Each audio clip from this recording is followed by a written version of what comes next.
Good morning दोस्तों, आपकी स्टडी.com में आपका स्वागत है। मैं प्रेम रंजन आज आप लोगों को झारखंड से संबंधित सीजीएल में जेएसएससी के अंतर्गत जो एग्ज़ाम नोटिफिकेशन फॉर्म आया है उसमें झारखंड से संबंधित ज्ञान आपके सिलेबस में दिया गया है।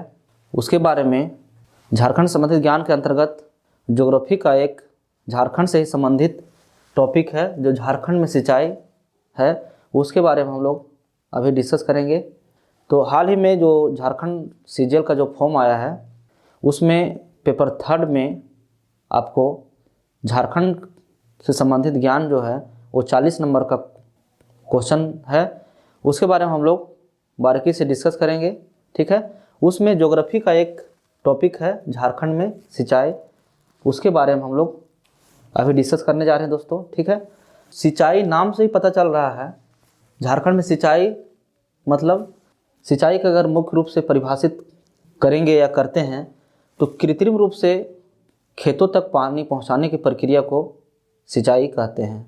दोस्तों 11 से लेकर के 14% कुल भूमि का जो सिंचित भाग सिर्फ है 11 से लेकर के 14% तक।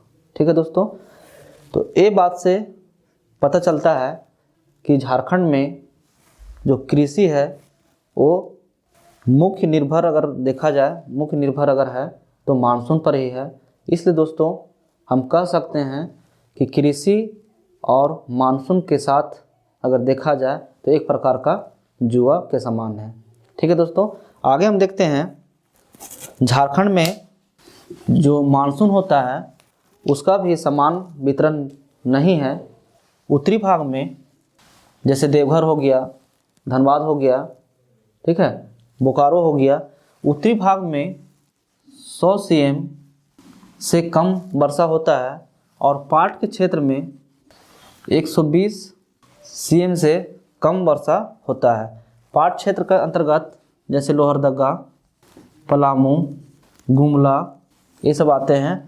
ये पाट के क्षेत्र में 120 cm वर्षा होता है, मानसून होता है, लेकिन उत्तरी भाग में 100 cm से भी कम वर्षा होता है दोस्तों। इसलिए हम कह सकते हैं कि मानसून पर ही निर्भर है आपका कृषि। ठीक है, आगे देखते हैं झारखंड राज्य में कुल मिलाकर के 12 महीना में 4 महीना में ही 85% मानसून हो जाता है, वर्षा हो जाता है। 8 महीने में मात्र 15% वर्षा होता है। ठीक है दोस्तों, तो झारखंड में सिंचाई से संबंधित जो इंट्रोडक्शन है, परिचय है, उसके बारे में हम अभी डिस्कस कर रहे हैं। अभी हम बताएं कि कुल मिलाकर के 12 महीने में 4 महीना में 85% मानसून हो जाता है। 8 महीने में आपका मात्र 15% ही जो यहाँ से बचता है वो मानसून होता है। ठीक है दोस्तों, झारखंड में अगर औसत एवरेज अगर देखें मानसून का तो 125 से लेकर के 140 cm वर्षा होता है जो झारखंड का एवरेज मानसून है। ठीक है दोस्तों, आगे हम देखते हैं झारखंड में जो सिंचाई किया जाता है मुख्य रूप से अगर देखा जाए तो सबसे सर्वाधिक ज़िले में जैसे गोड्डा, साहेबगंज, दुमका और गुमला में सर्वाधिक सिंचाई किया जाता है। उससे थोड़ा उच्च किया जाता है जैसे लोहरदगा, देवघर, पश्चिमी सिंहभूम और रांची। ठीक है दोस्तों, सर्वाधिक सिंचाई किया जाता है गोड्डा में, ठीक है, साहेबगंज, दुमका और गुमला, और उससे थोड़ा उच्च प्रकार की सिंचाई किया जाता है लोहरदगा, देवघर, पश्चिमी सिंहभूम, रांची। और मध्यम जो किया जाता है गढ़वा, पलामू, हजारीबाग और गिरिडीह। ठीक है दोस्तों, ये जो है सो मध्यम वर्ग की सिंचाई किया जाता है। और सबसे निम्न जो है जैसे चतरा, बोकारो, धनबाद, पूर्वी सिंहभूम। दोस्तों अभी बताएं कि सबसे सर्वाधिक जो सिंचाई किया जाता है गोड्डा, साहेबगंज, दुमका, गुमला, उससे थोड़ा कम मतलब उच्च प्रकार की जो सिंचाई किया जाता है लोहरदगा, देवघर, पश्चिमी सिंहभूम, रांची। उसके बाद जो मध्यम है गढ़वा, पलामू, हजारीबाग, गिरिडीह। उसके बाद जो सबसे निम्न जो सिंचाई किया जाता है चतरा में, बोकारो, धनबाद, पूर्वी सिंहभूम। दोस्तों इसके बाद अगर झारखंड में औसत एवरेज अगर सिंचाई देखें तो सबसे ज़्यादा रांची में और सबसे कम पूर्वी सिंहभूम में सिंचाई किया जाता है। दोस्तों अभी हम परिचय के बारे में चर्चा किए। सबसे पहले हम लोग देखें कि झारखंड के कुल भूमि का 11 से लेकर के 14% तक सिर्फ सिंचाई किया जाता है। इसलिए इस बात से पता चलता है कि झारखंड में मानसून पर कृषि आधारित है। इसलिए कहा जा सकता है कि कृषि जो है एक तरह से मानसून के साथ जुआ है। झारखंड में वर्षा जो होता है, मानसून जो होता है, असमान वितरण है।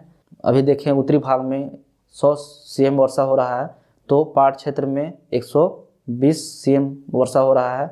दोस्तों इसी के अनुसार झारखंड में कुल जल संसाधन का 82%, कुल जल संसाधन का 82% जो है सतही भाग से संबंधित है। उसके बाद 18% जो है वो भूमिगत जल से संबंधित है। और दोस्तों 58% जो है सतही जल से सिंचाई किया जाता है और 42% जो है वो आपका भूमिगत जल से सिंचाई किया जाता है। दोस्तों अभी क्या बताएं कि कुल जल संसाधन का 82% सतही जल से संबंधित है। उसके बाद 18% जो है वो भूमिगत जल से संबंधित है, लेकिन उसमें सतही जल जो है उससे 58% सिंचाई किया जाता है और 42% जो है वो भूमिगत जल से सिंचाई किया जाता है। ठीक है दोस्तों, तो अभी हम लोग झारखंड के सिंचाई के बारे में इंट्रोडक्शन जो परिचय है वो देखें। ठीक है, अगले क्लास में पार्ट 1 अभी परिचय के बारे में चर्चा किए।